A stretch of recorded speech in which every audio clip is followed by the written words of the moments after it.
Permettez-moi, honorable président,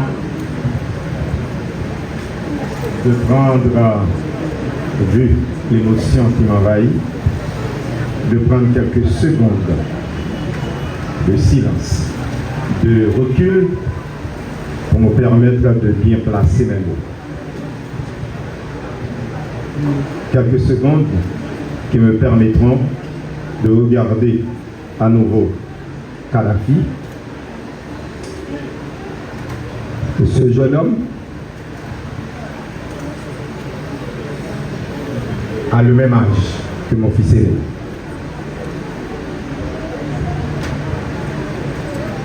Ce jeune homme, c'est le symbole de toute une génération. C'est pas sans raison que vous avez ici cette audience. C'est pas sans raison que vous avez ici cette assistance. C'est par rapport à ce qu'ils représentent pour eux. Et si vous regardez bien Maïsra, vous verrez que la majorité des gens que vous voyez ici dans cette salle sont à peu près de la même génération, du même âge que lui. Je voudrais tout d'abord, même quand je sais, comme vous l'avez mentionné, à l'adresse du ministère public, je voudrais le remercier pour sa réquisition. Il vient de faire preuve, enfin le parquet vient de faire preuve par cette réquisition de grandeur. C'est vrai, on dit d'Oralex, c'est Dex, la loi est dure, c'est la loi, mais cette loi, elle est équilibre, elle est proportion, dans la mesure où cette loi a été élaborée pour la bonne marche d'une société. Je disais tantôt que Kadhafi est le symbole d'une génération. Pour aller droit au but, condamner Kadhafi pour des actes qu'il n'a pas commis, parce qu'il a été au mauvais moment, au mauvais endroit, c'est condamner toute cette génération qui est déjà en proie à des difficultés sans normes, l'insécurité, la pauvreté, les gangs, le stress, la frustration, etc. Le ministère public, tout au long de son exposé, pendant les débats particuliers, vous avez entendu, il est dans le doute. Or, ce doute peut être évacué, et vous-même vous l'avez précisé, dans la mesure où les deux infractions reprochées au jeune Kadhafi, et vous avez posé la question idéale, pourquoi c'est seulement ce jeune homme que vous retrouverez ici à être jugé?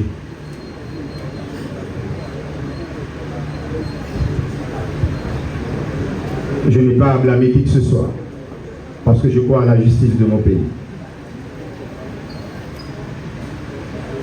Certes, parce que le ministère public a renoncé, il ne s'est pas donné la peine de camper pour vous si oui ou non il y avait infraction. Prenons l'article 358 évoqué par l'ordonnance qui a saisi le tribunal, destruction de biens publics. Et comme nous vous l'avions fait remarquer au départ, honorable président de la Cour, aucune pièce à conviction n'a été apportée, tout comme nous n'avons pas pu retrouver dans les documents, dans le dossier, un éventuel rapport d'évaluation, et vous savez aussi bien que moi, qui devrait être réalisé par un expert pour dire voilà tel bien qui a été détruit, nous avons évalué. 2. En fonction de notre évaluation, sa réparation ou bien ça va coûter tant, on devrait trouver un devis, une facture indiquant que le mobilier en question a été réparé. Or, venons-en, mobilier. Vous êtes d'accord? C'est certain, l'assistance à observer, ce n'est pas pour vous envoyer des fleurs, l'assistance vient de voir un technicien à l'œuvre. Et c'est bien. Et ce technicien sait que la loi pénale est d'application stricte. On parle de mobilier, or l'article 358 évoqué par l'ordonnance parle de digues, de ponts, de chaussées, de bateaux, d'édifices. En plus,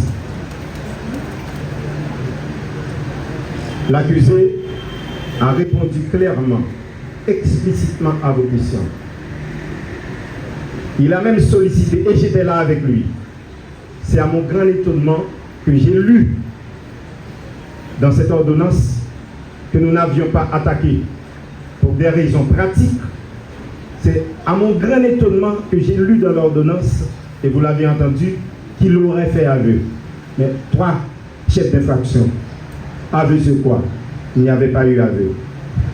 C'est à peu près ce qu'il vous avait dit tantôt. Il était là, au mauvais endroit, au mauvais moment. Il n'aurait pas dû avoir cet échange avec le policier qui a débouché sur cet emprisonnement de plus de 3 mois. Donc, en termes de destruction de biens publics, d'abord, honorable président de la Cour, là,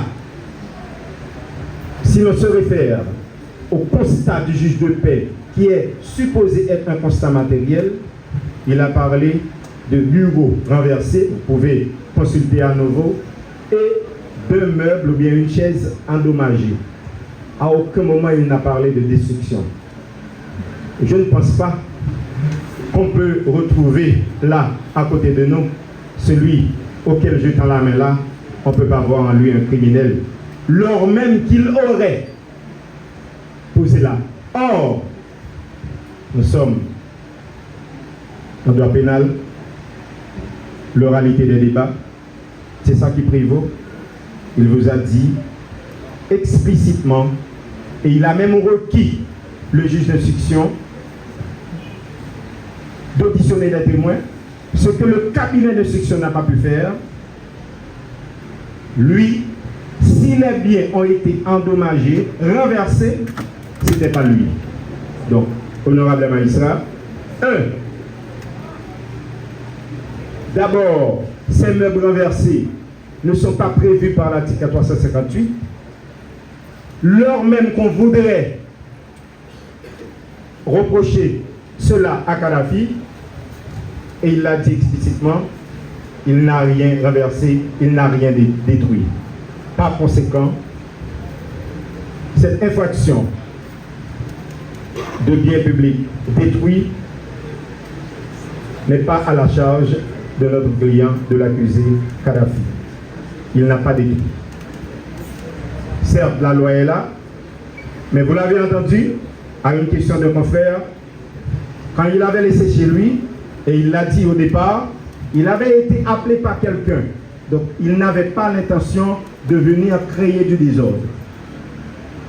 Il a eu un échange avec un policier. On a même mentionné cette question de voie de fait, mais qui ne tient plus, mais que le juge d'instruction a repris mot pour mot, malheureusement. Donc, destruction de biens publics, honorable magistrat, pas de pièces à conviction, pas d'intention, 2 éléments manquants, certes la loi est là, On a voulu lui reprocher ça. Il n'est pas coupable de destruction de biens publics.